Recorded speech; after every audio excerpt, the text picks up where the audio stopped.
News নির্ভীকের পক্ষ থেকে সকলকে শুভেচ্ছা, অভিনন্দন, ভালোবাসা জানিয়ে নিউজ নির্ভীকে সকলকে স্বাগত জানাচ্ছি। আপনারা দেখছেন নিউজ নির্ভীক, আর প্রতিদিনের মতো আজ 25শে এপ্রিল বৃহস্পতিবার দেখছেন ঝটপট 10টা খবরের আরও একটা পর্ব। আজ প্রথমেই রাজ্যের খবরে থাকছে, নিয়োগ দুর্নীতি মামলায় আদালতে যোগ্য অযোগ্যদের তালিকা দেওয়া হয়েছিল বলে অভিযোগ খারিজ করে জানিয়েছেন এসএসসি চেয়ারম্যান।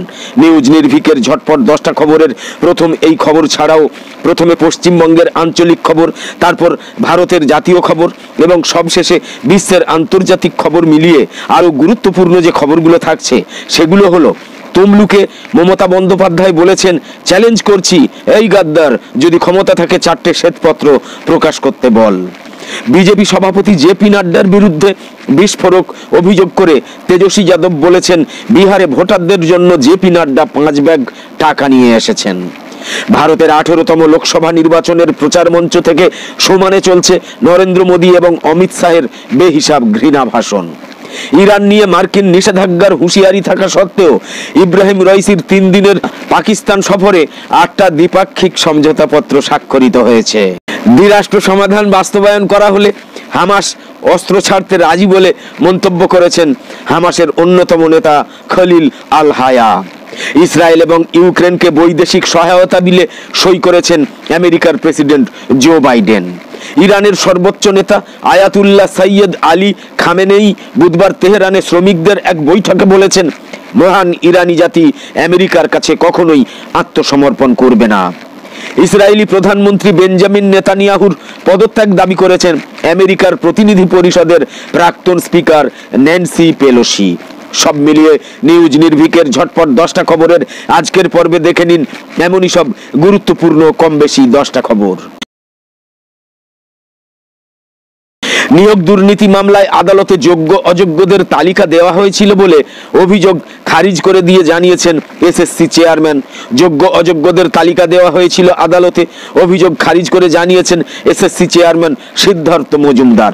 2016 সালের নিয়োগ প্রক্রিয়ার সম্পূর্ণ প্যানেল বাতিলের রায় দিয়েছে কলকাতা হাইকোর্ট, যার জেরে চাকরি হারাতে চলেছেন 25,753 জন চাকরিজীবী। হাইকোর্টের সেই রায়ের বিরোধিতা করে ইতিমধ্যেই সুপ্রিম কোর্টের দ্বারস্থ হয়েছে স্কুল সার্ভিস কমিশন। বৃহস্পতিবার এই বিষয়ে নয়াদিল্লিতে একটা সাংবাদিক বৈঠক করেছেন এসএসসি চেয়ারম্যান সিদ্ধার্থ মজুমদার। হাইকোর্টের চাকরি বাতিলের নির্দেশের বিরুদ্ধে বুধবারই সুপ্রিম কোর্টে স্পেশাল লিভ পিটিশন অর্থাৎ এসএলপি দাখিল করেছে এসএসসি। উচ্চ আদালতের নির্দেশকে চ্যালেঞ্জ করে শীর্ষ আদালতে গিয়েছে রাজ্য সরকারও। শীর্ষ আদালতে পৃথকভাবে মামলা করেছে আবার রাজ্যের শিক্ষা দপ্তর, এসএসসি এবং মধ্যশিক্ষা পর্ষদ।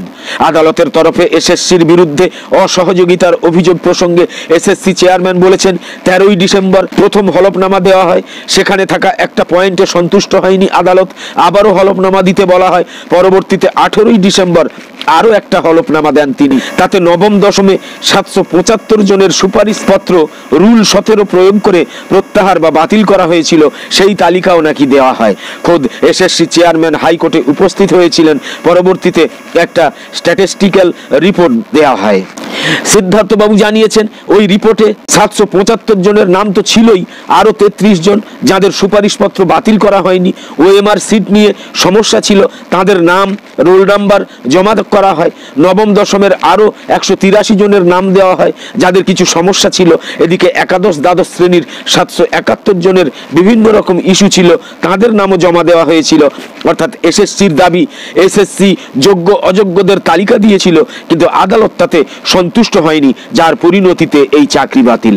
তিনি বলেছেন, আমাদের তরফে 5300 জনের নাম দেওয়া হয়েছিল যারা অযোগ্য বা বিতর্কিত, এর মধ্যে অযোগ্যদের সংখ্যাটাই বেশি। আদালতকে সম্মান করেছি, কিন্তু অনেকে যে বলছে এসএসসি কোনো তথ্য দেয়নি, সেটা কিন্তু সঠিক তথ্য নয়। তমলুকে মমতা বন্দ্যোপাধ্যায় বলেছেন, চ্যালেঞ্জ করছি এই গদ্দার, যদি ক্ষমতা থাকে 4টে শ্বেতপত্র প্রকাশ করতে বল। তমলুক লোকসভা কেন্দ্রের তৃণমূল প্রার্থী দেবাংশু ভট্টাচার্যের হয়ে প্রচার সভায় মমতা বন্দ্যোপাধ্যায়, এই কেন্দ্রে বিজেপি প্রার্থী কলকাতা হাইকোর্টের প্রাক্তন বিচারপতি অভিজিৎ গঙ্গোপাধ্যায়। মমতা বন্দ্যোপাধ্যায় বলেছেন, কথা দিয়ে কথা রাখেননি, বিজেপিকে কেন ভোট দেবেন? তমলুকে নাম না করে শুভেন্দু শিশিরকে আক্রমণ করেছেন মমতা, বলেছেন আনিসুর জেলে আছে এখানকার গদ্দারটার জন্য।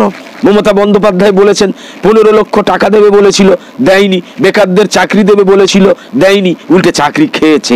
এই গদ্দাররা গিয়ে 100 দিনের কাজের টাকাও বন্ধ করে দিয়েছে।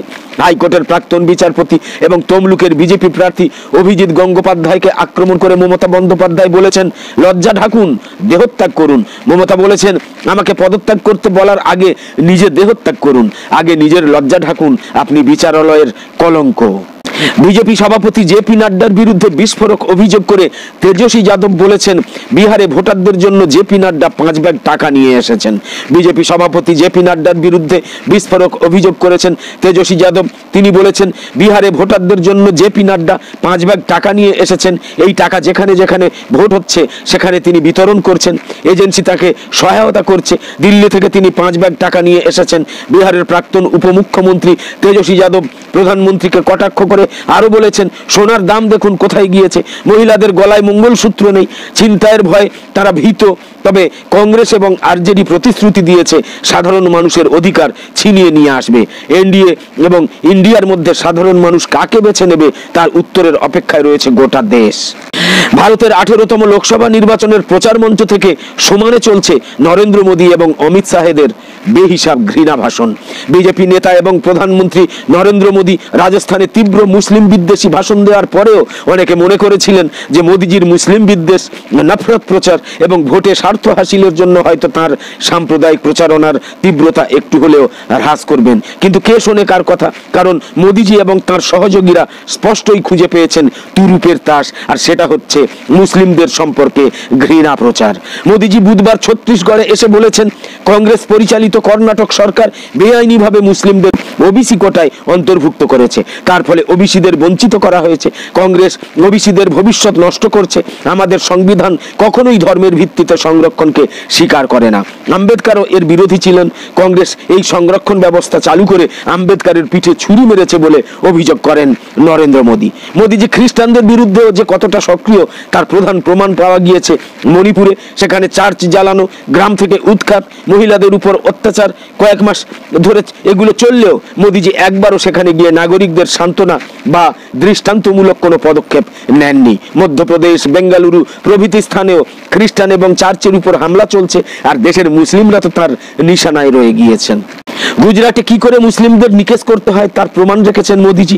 সেই 2002 সালে সহিংসতার সময় মোদীজির নানা বাক্যবান সহিংসতায় প্ররোচনা দিয়েছে বলে অনেকেই দাবি করেছেন, আর তিনি পুলিশ প্রশাসনকে নিষ্ক্রিয় করে রেখেছিলেন বলে তার মন্ত্রিসভার সদস্যরাও বলেছেন। সেই সময় গুজরাটের স্বরাষ্ট্রমন্ত্রী হরেন পান্ডার নাম তার মধ্যে অগ্রগণ্য, যিনি মোদীর বিরুদ্ধেই অভিযোগ করেছিলেন।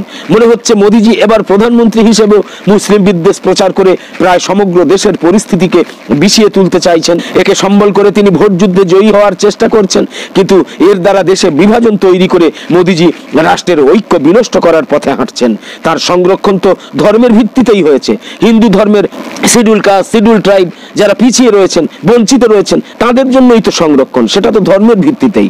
আদার ব্যাকওয়ার্ড ক্লাসকেও তো সংরক্ষণের আওতায় আনা হয়েছে। তার মধ্যে ব্যাকওয়ার্ড মুসলিমরা থাকলে অসুবিধা কোথায়? অর্থাৎ যেন তেন প্রকারণে মোদীজি মুসলিমদের টেনে এনে সাম্প্রদায়িকতার মশাল হাতে ভোট যুদ্ধে বিজয়ী হতে চাইছেন। কিন্তু কাশিরাম, মায়াবতী, মুলায়ম সিং যাদব, লাল্লু প্রসাদ এবং সাবেক প্রধানমন্ত্রী ভিপি সিং মন্ডল কমিশনের মাধ্যমে দলিত ওবিসিদের যে সুযোগ করে দিয়েছিলেন তা তো সকলেই জানেন। মনুবাদীরা তাকে আটকাতে পারেননি। অবশ্য শেষ পর্যন্ত আম্বেদকর হিন্দু ধর্মকেই বর্জন করেছিলেন।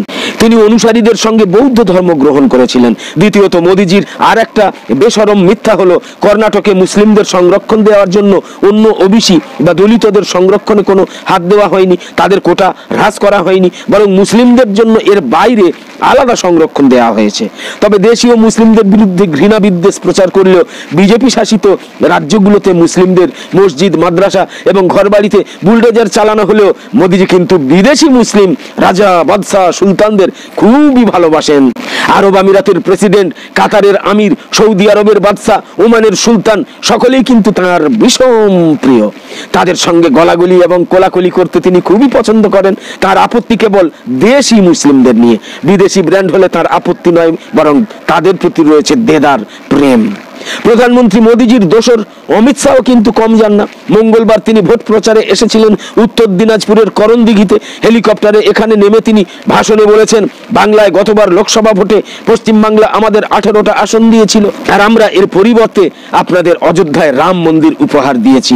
আপনারা এবার আমাদের 30টা থেকে 35টা আসন দিন। কথা দিচ্ছি আমরা চিরতরে বাংলাদেশি অনুপ্রবেশ বা ঘুষপেট বন্ধ করে দেব। অমিত শাহ আরও বলেছেন, মমতা দিদি অনুপ্রবেশকারীদের নিয়ে আসছেন এবং অন্যদিকে তিনি ধর্মীয় সংখ্যালঘুদের নাগরিকত্ব দিতে বাধা দিচ্ছেন।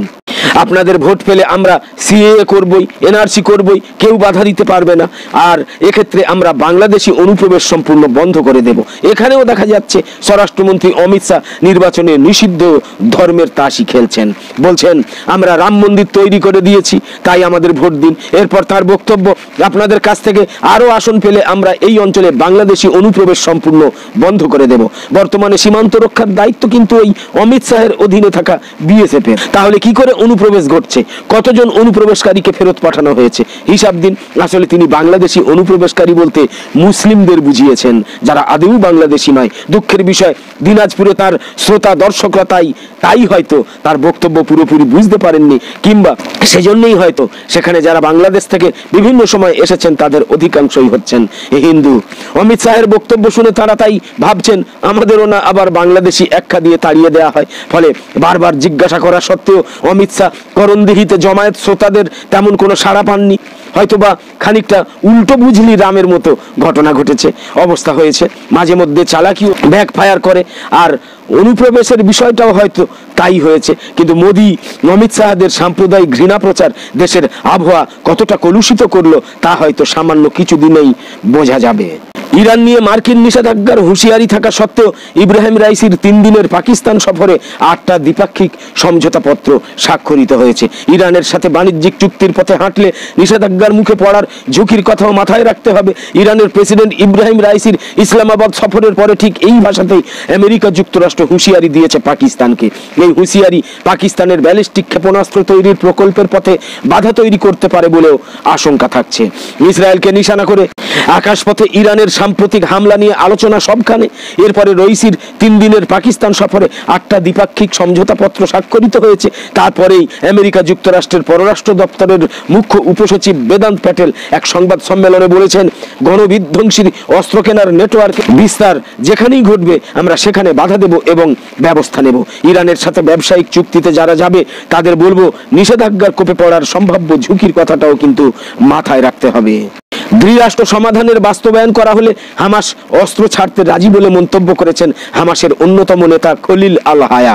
গাজা ভিত্তিক ফিলিস্তিন প্রতিরোধ আন্দোলন হামাসের অন্যতম নেতা খলিল আল হায়া বলেছেন, দ্বিরাষ্ট্র সমাধান বাস্তবায়িত হলে তার গ্রুপ 5 বছর বা তারও বেশি সময়ের জন্য ইসরায়েলের সাথে অস্ত্রবিরতিতে রাজি এবং তারা একটা রাজনৈতিক দলে রূপান্তরিত হতে চান।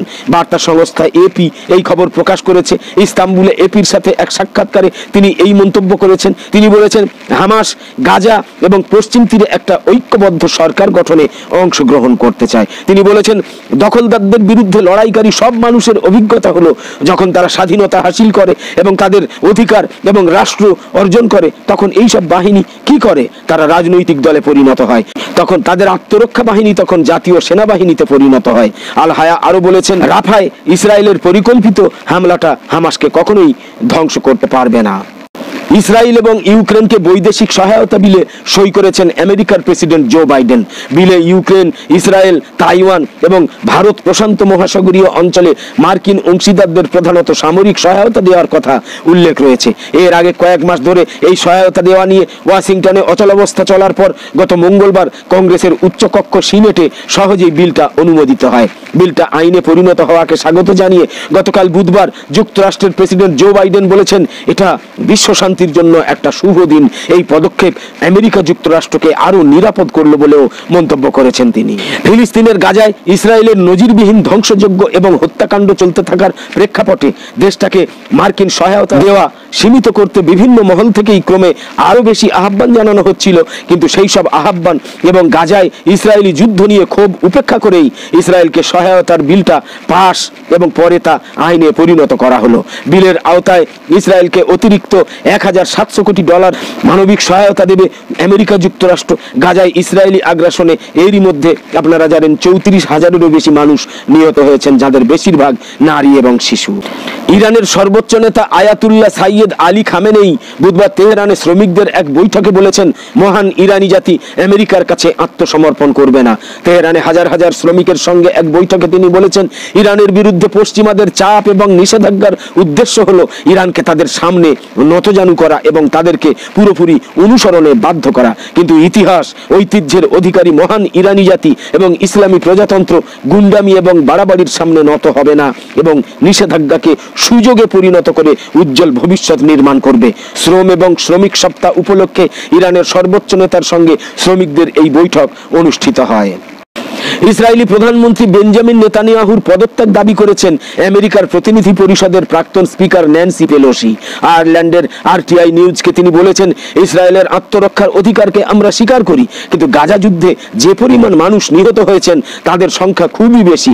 ন্যান্সি পেলোসি বলেছেন, নেতানিয়াহু যে পলিসি এবং তৎপরতা শুরু করেছেন তা আমরা প্রত্যাখ্যান করি, আর এই নীতি ভয়াবহ। তিনি পাল্টা প্রতিক্রিয়া হিসাবে যা করেছেন তা আরো ভয়াবহ। তার গোয়েন্দা প্রধান পদত্যাগ করেছেন, এখন তারও পদত্যাগ করা উচিত। এইসব কিছুর জন্য তিনিই দায়ী। উল্লেখ্য, 7ই অক্টোবর হামাস রকেট হামলা চালায় ইসরায়েলে।